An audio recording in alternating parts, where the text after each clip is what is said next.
Praise the lord.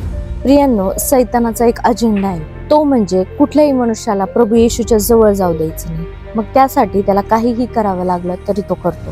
प्रियांनो, बायबलचं वचन सांगतं 1 पेत्र 5:8 मध्ये की तुमचा वैरी सैतान हा गरजणाऱ्या सिंहासारखा शोधत फिरतो की कोणाला गिळावं आणि कोणाला खाऊन टाकावं. प्रियांनो, आज तुमच्या समोर संकट आहे, तर परीक्षा आहे. कधी कधी तुम्ही म्हणता की देवाने हे काय वाढून ठेवले. प्रियांनो, सैतान इतकं धूर्त आहे, त्याच्याजवळ दया नाहीये. माहिती आहे तुम्हाला त्याला भावनांनी नाही तर त्याला वचनांनी हरवायचंय. प्रियांनो, त्यासाठी तुम्ही परमेश्वरासोबत जडून राहा, त्याच्या सोबत चाला. कारण वचन सांगतं, प्रभू येशूने आपला अधिकार दिलाय की सैतानाला आडवा, म्हणजे तो तुमच्यापासून पळून जाईल.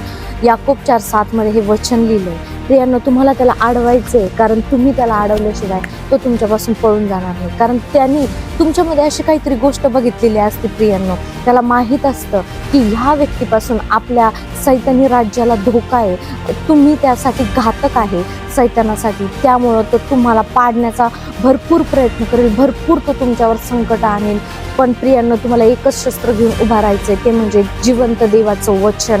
तुम्हाला घेऊन उभा राहायचे, प्रभूसोबत कनेक्ट राहायचे, प्रभू येशूची ढाल, त्याचं वचन घेऊन तुम्हाला उभा राहायचंय आणि सैतानाला तुम्हाला अडवायचंय. खरोखर प्रभू येशू सोबत जोडले जा आणि प्रभू येशूलाच तुम्ही नेहमी उंच करा आणि सैतानाला अडवा, म्हणजे तो तुमच्यापासून पळून जाईल. God bless you.